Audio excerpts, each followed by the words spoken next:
good morning, good afternoon, everybody, and welcome in across the continent and beyond for another very exciting Exploring by the Seat of Your Pants broadcast. If you're joining us for the first time, which so many of you are today, we are all about bringing conservation, adventure, and science into classrooms around the world. And everything we do goes to our YouTube channel. So if you want to check out this program in like 3 weeks, or 3 years, or check out like 4,000 other programs this week. We've been like live in Antarctica twice, to Egypt to talk about mummies, met a volcanologist talking about how the earth is trying to kill you. It's been an insane and crazy week. And so I hope you'll take the chance to go there and learn from some of the coolest experts on planet Earth. But of all of those programs, I'm really excited you're joining us today, because today we are continuing one of my very favorite series here ever at Exploring by the Seat of Your Pants, and that is our series in collaboration with World Wildlife Fund's Wild Classroom. You can check out all the programs that we've done on our site. We've got more coming up in the months to come. It's been an absolutely wild ride featuring some of the coolest conservationists on planet Earth. And today specifically, we are joined live by Annie Lee. She is with the aquaculture team at WWF, and she is going to bring a story today to us about seaweed farming. I know when I was a boy growing up, farming to me was like potatoes and wheat and corn. I grew up in Canada. So the fact that we can farm things in the water at all is still a little weird, but very exciting. We're going to feature a little bit about that and how Indigenous communities are linked to that. Now, this has been a big focus of ours here as an organization the last few years in Canada and the States. There's been a much bigger focus on Indigenous communities. And so today we are going to link those two together in a very special broadcast. So without further ado, you're not here for me. I'm going to zip it. Annie, welcome to the show. Thank you so much for joining us, and take us away. You're good to go. All right. Thank you, everyone. Thanks so much for joining. I'm excited to share with you all about seaweed farming and Native American seaweed farmers. So just to ground us a little bit, I'm going to ask you all some questions in the next few slides to get us in the right headspace. So the first question is, what is common between the following? We have baskets, medicine, toothpaste, biodiversity, face wash and skincare, oxygen, food, ropes, and sushi. So think about that for a little bit. What could be common between all of those? And hold those answers in your head. So now I also want you to think about what comes to mind when you think of Native American cultures. So for me, it's harvesting and gathering, drums, music, storytelling, jewelry, but above all else, it's really connection to the planet and animals. So you might be thinking, what does the first question have to do with the second? So the commonality between both is seaweed. Native Americans have used seaweed for many thousands of years. And in the first slide, we saw medicine, sushi, oxygen, biodiversity, all of which have to do with seaweed. Native Americans use seaweed traditionally and culturally. When you think of seaweed, do you think of it as something that's just dried up on the beach and kind of salty and gooey? That's what I thought too before I started my job at World Wildlife Fund. But there's so much more to seaweed. So I'm excited to explore with you about why seaweed is so awesome and how Native Americans play a very important role in keeping seaweed amazing. So before I started World Wildlife Fund, I actually studied public health. I always wanted to help the community. And then after college, I started work at a farm. So I was combining helping the community and the environment at that job. And then I found my way to World Wildlife Fund. So it wasn't a direct path to environmentalism, but I think having diverse amount of experiences have actually really helped me as an environmentalist. So I get to World Wildlife Fund, and the mission here is to protect nature and reduce threats to our environment while caring for communities in which we work. I've gotten to travel all over the world and do a bunch of different roles. Here I'm in Maine, shout out Maine. I'm working with some educators. Here I'm teaching at a conference on seaweed education in the classroom. Here I'm on a very cold boat ride in Alaska, visiting seaweed farms.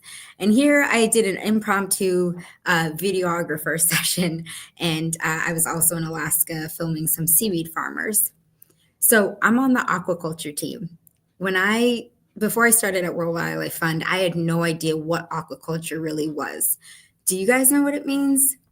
It sounds a little like agriculture, right? Yeah. What do you think the difference, though, is between aquaculture and agriculture? Aquaculture is sustainable farming in the ocean. So you're all familiar with farming on land or agriculture. Now, just imagine farms that are made up of seaweed and shellfish instead of potatoes and tomatoes. And instead of the farm being on land, it's in the water. It's underwater sustainable farming. Unlike agriculture, you don't need land, fresh water, or fertilizer. So it's really good for the planet, for habitats, and people. My team really wants to see more seaweed farms in the water to fight climate change and support communities. A way we're doing this is through working with Native communities. One of my roles on the team, and my favorite, and something that I feel extremely lucky to be a part of, is to connect with Native Americans who live on coasts. It's such an honor to be invited out to their homes and learn from them and the way that they care for the environment. I also help them connect with other Native Americans, and we work together to help start more seaweed farms. Native Americans are some of the original people who cared for the environment and things like seaweed. I always say that they are the original environmentalists. These pictures are of my first ever trip to visit a Native community, and it was to Alaska. And it was also my first time to Alaska. This is a longhouse where they tell stories and through dancing, and a lot of their stories for this community are about the ocean and seaweed and how they work with the ocean to live off of it, but also care for it without doing any damage. So like I said, they really are the original environmentalists. So I've given you some background on me, my role at World Wildlife Fund, why we want to put more seaweed farms in the water, but let's talk more about my Native American coworkers. Another term for Native American is Indigenous.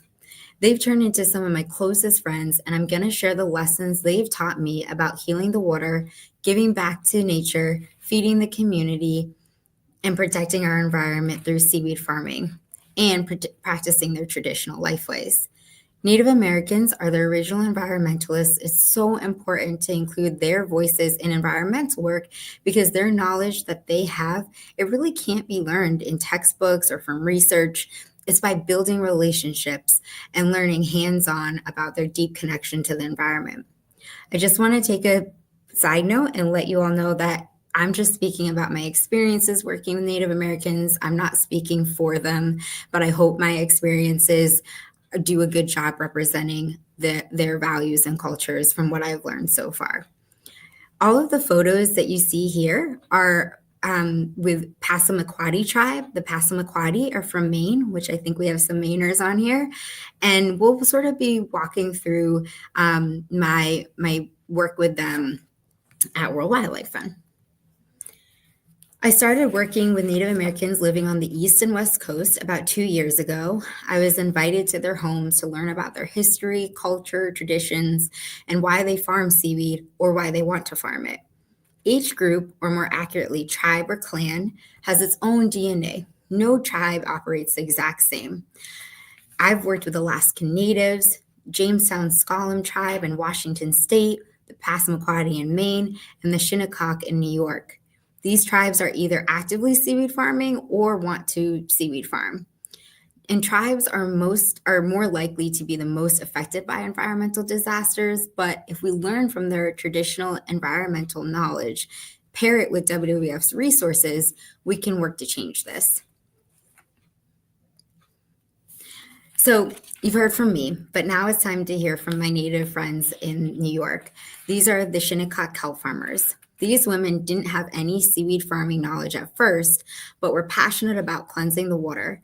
So they banded together to learn about how to seaweed farm, and now they're selling their seaweed products. So they're such a good example from learning from the ground up, utilizing traditional ecological knowledge, and protecting their environment and community. So I'd love for you to hear from them now.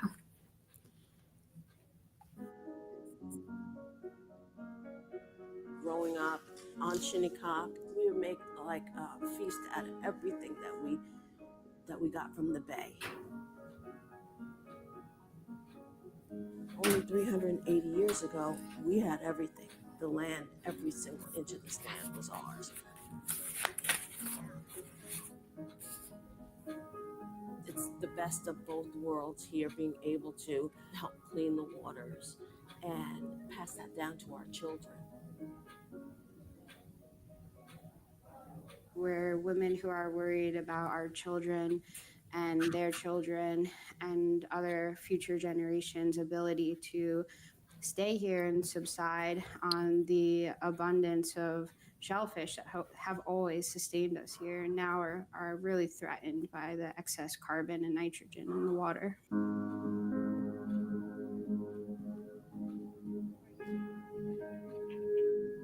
We accomplish our work by farming sugar kelp, which is a type of seaweed that is indigenous to this area and has a multitude of very beneficial uses. Shinnecock have valued seaweed as a natural resource for many tens of thousands of years. It's surrounded us in abundance, and we've used it for many things. But right now, some of our most critical work is using it to restore the habitats of some of the shellfish that has really been devastated. Over the last 60 some odd years, we see this, everything's dying. You grow up and you learn that the environment is changing and so much is taking place where you can't even survive off the land anymore or in the water. So it's just not affecting us. It's not just 380 years ago. It's the whole progression of time. This is only line one. As they get deeper, oh, wow. Going out into the water when we were kids, our mothers would bring us, we'd walk on the seaweed and slip and pick it up and play with it. You know, at that time we had to learn that it had a purpose in our community. It makes me feel like I am doing what my mother and my grandmother left for me to do, and that is do the best that you can where you are. And so when I had the opportunity to come and do sugar kelp and know what it's doing to the water, and it's, you know, it's just getting all that excess nitrogen and the toxins out, I was like, yes.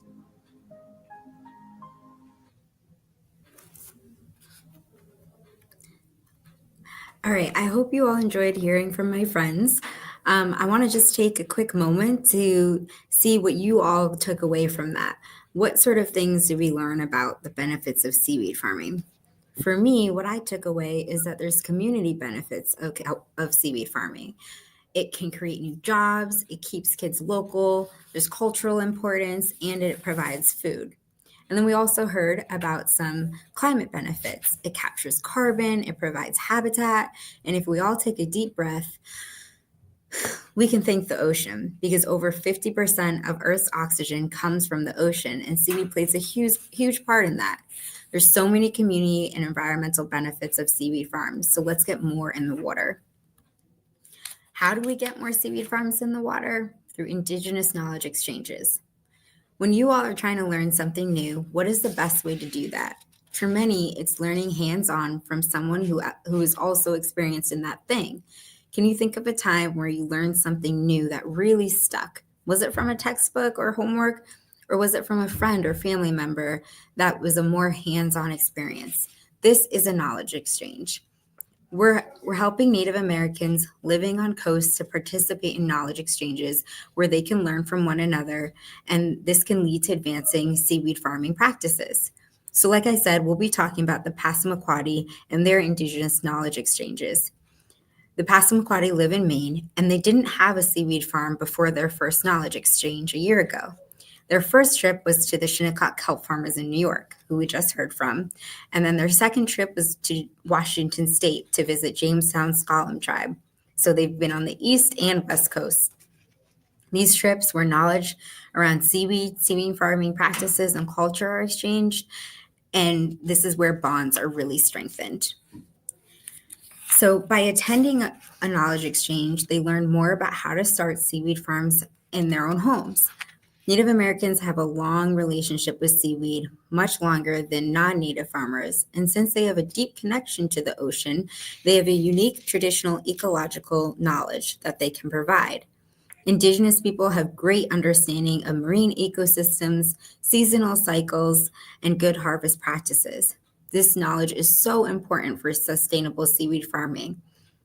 That's why my team is funding Indigenous knowledge exchanges. As knowledge is exchanged, our hope is that we see more farms in the water.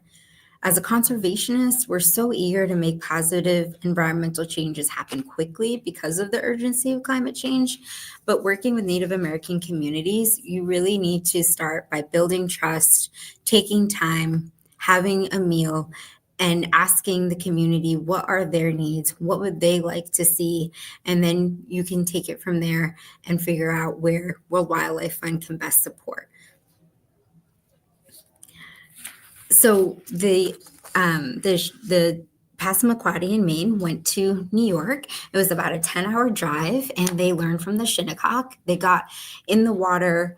They were able to see what it's like to put seeds in the water. They had some classroom time, but they really learned what it meant to start a seaweed farm from the ground up, how to integrate Indigenous cultural wisdom, and how to really just build something and care for their planet and community. Something that I really took away from the knowledge exchange, which I was so lucky to be a part of, even though I'm not Indigenous myself, is that Native Americans have been using seaweed for 14,000 years, and they weren't farming it, but they really understood the balance between taking and giving. And they used it for food, fertilizer, hygiene products, goods, household items, and medicines. And they benefited from all of the animals that would use seaweed as a home and habitat. So Native Americans have principles for harvesting seaweed from the ocean. One of them is do not harvest all your seaweed from a single area. Never leave a rock bare of seaweed, which would negatively impact the habitat living off of it. Provide for your elders and only take what you can use. And so these principles are really some of the things that were taught most and discussed about during this knowledge exchange in New York. So, like I said, the Passamaquoddy didn't have any seaweed farm before their knowledge exchange to New York and Washington State. But now they actually are in the process of launching their first seaweed farms after their 2 knowledge exchanges. To pass something like having a seaweed farm in their home, they have to make sure the elders approve of this. So this is Laura right here on the left and Alice on the right. You wouldn't believe it, but Alice is about 80 years old and Laura, I think, is even older than that. But they are such incredible women who are going to look after the seaweed farms along with other Passamaquoddy community members. And so the fact that a tribe that didn't have a farm before the knowledge exchanges are in the process of starting one now is a huge win for World Wildlife Fund, for the Passamaquoddy, and for the planet. So I hope you all have a better understanding of seaweed farming and the role Native Americans play in protecting the climate through Indigenous knowledge exchanges that help put more seaweed farms in the water. I want to close out with words from my Alaska Native friends that I think express the values of Native American culture, traditions, and how they protect the environment. Sweet. So, Annie, I'm going to cue this up, and you can tell me when we're done with this and we're heading on to the final bits, okay? Okay. Perfect. Make it as loud as possible for everybody. Thanks, guys.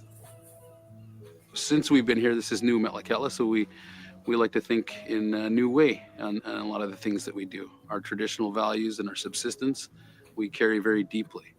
Because in our culture, reciprocity is like one of the core values. When you harvest food, it's not just putting food on a plate. It might sound silly, but it's almost like feeding your soul too. It makes you feel good when you can harvest something and gift it to somebody. That's just how we grew up, harvesting together as a family. You get from the ocean what you're giving to the world. It's kind of baked into the way we do the things we do here. You can stop it Thanks, now. came about in the early 1900s. Perfect. Thank you so much. There we are. I'll bring that back up for you, and you can finish us off from there. Okay. So I want you all to reflect on what some of your family and friends' traditions.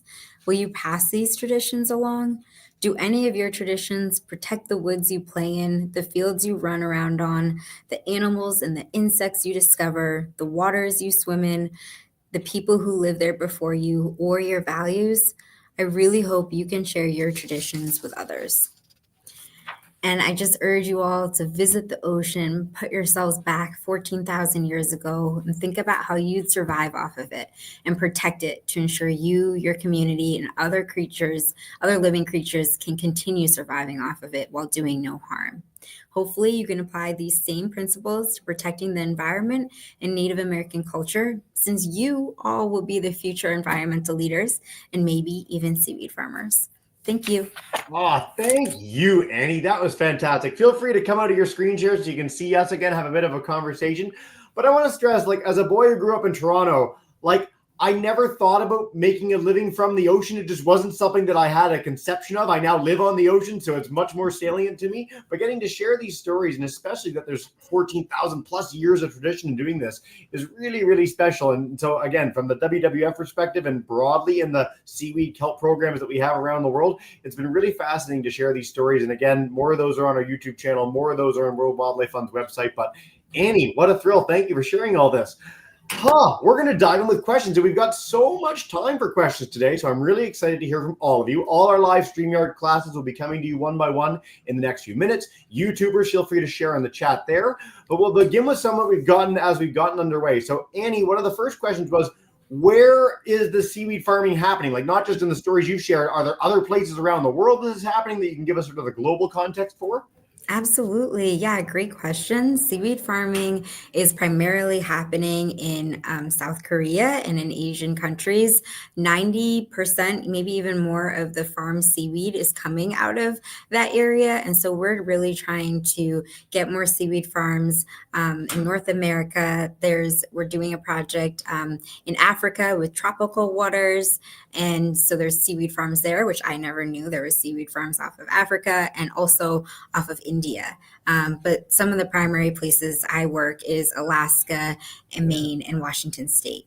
How cool is that? So Washington State into British Columbia is sort of one of the richest places to dive, like this background picture behind us, where seaweed tends to go really, really well. And for any of our kids, if you have an Asian background or if you've been to East Asia, South Korea, Japan, there's seaweed everywhere. Like, it's so funny, again, growing up where I never saw it in grocery stores. And if you're in Japan, every grocery store has hundreds of items that have seaweed as a part of it. So it's such an essential part of the culture. To see that sort of become global is really, really exciting. Thanks, Annie. All right, we've got a technical question about growing it. How long does it take to set up a farm and for it to grow to a point where you're harvesting it? Yeah, so setting up a farm, you're going to start the seeds in the spring, and then you will outplant in the winter time, which is it's just tough because obviously the water is really cold, but seaweed loves growing in really cold waters. And then around March, you'll harvest it. So seaweed is actually the fastest growing algae that there is, and even comparing to vegetables and things like that, seaweed, when you put it in the water, just a month or two, you'll see huge kelp blades come out of the water, and it's really exciting. I used to work at the aquarium in Toronto, and they actually had to have fake kelp in the exhibit because it grows so quickly that it would literally overwhelm the aquarist's ability to keep chopping it. It would make for a very difficult time in the tank. So I'm really glad we get this question. All right, virtual elementary crew, we're going to come to you guys in a minute. Unmute your mic. In fact, everybody can unmute your mic if you're on StreamYard. Come on in and take us away with our first question. Hey, guys, Ms. Arts. Hi, Jesse. Reej is wondering, how does seaweed grow? Does it have seeds? Ooh. Yeah, seaweed has seeds. There's little spores in a blade of seaweed, and scientists have figured out how to extract that, how to create really safe and good environments for them to grow. And then you plant them out on a rope, and then you do an outplanting day where you put it in the water. It's really it's a pretty simple process. And so that's why we're really hoping more seaweed farms get in the water. Yeah, I really love this question because I'd actually never thought of that my whole life. Like I've got a sequoia seed behind me. I've seen big nuts for things. I've never seen seaweed. I just looked them up in a picture. They're really weird looking. They're fantastic. Cool question. Thanks, guys. All right, our Miami boat crew, SV Skippy, if you guys want to come in, you can unmute your mic. If you've got a question for Annie, we'll come to you. And then Mrs. O, you guys are next. What do we think? Do we have a question? Hey, guys. But unmute. It's more fun that way. Or you can just stay. There we are. Hey.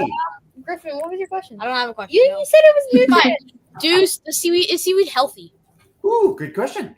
Great question. Yeah, seaweed's very healthy. It's really good for our bodies, but it's also really good, like I said, for the environment. It's great for habitats.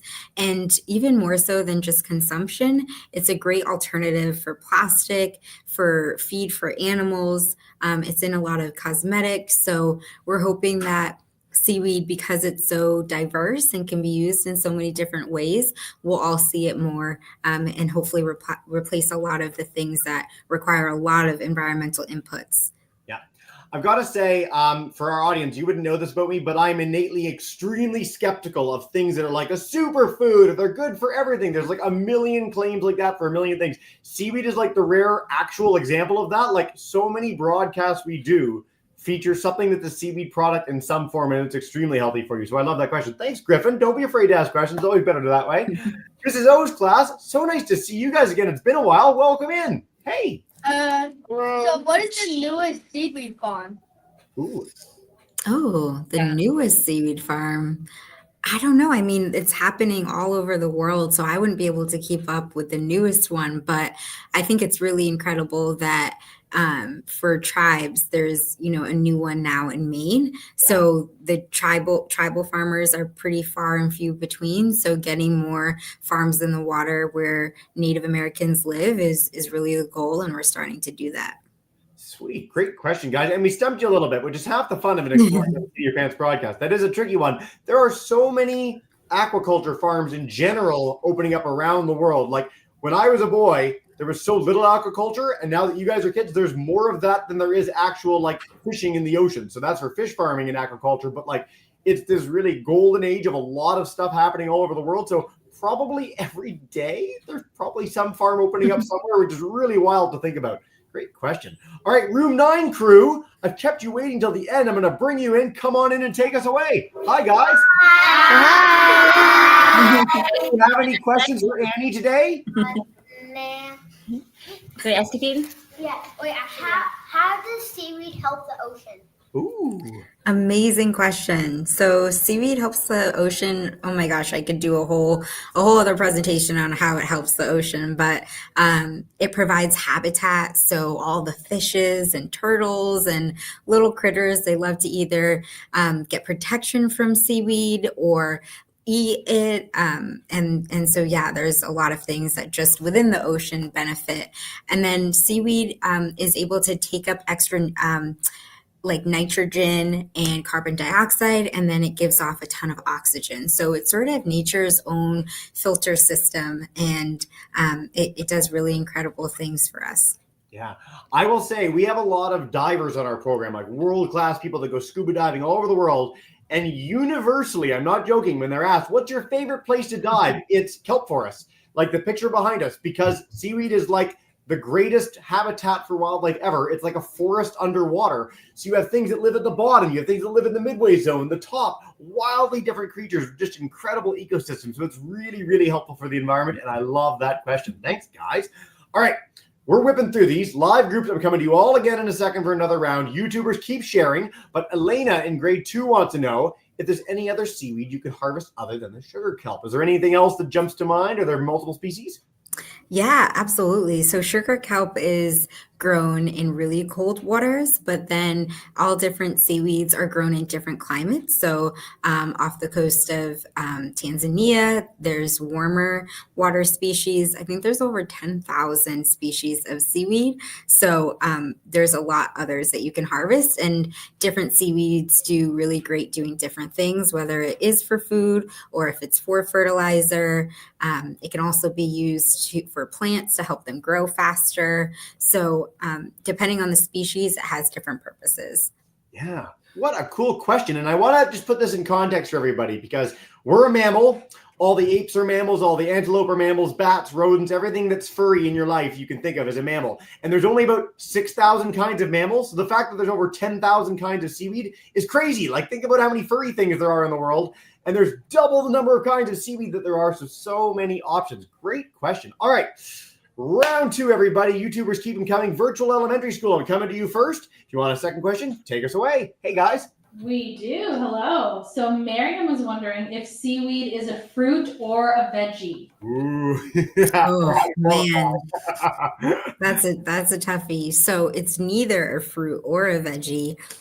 It doesn't have a base that sort of holds it in one place, like a root system. It does photosynthesize or use sunlight to create energy.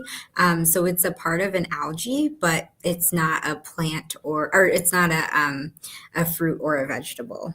Yeah. You know, they're really big, but like if you think about, like, that's what makes kelp things unique, is that when you think of algae, typically it's like pond scum is algae. So it's quite different from something that you'd see like a tree or a raspberry bush or whatever. That's a really cool question. We've never had anything like that in a program like this before. So thank you very much. All right.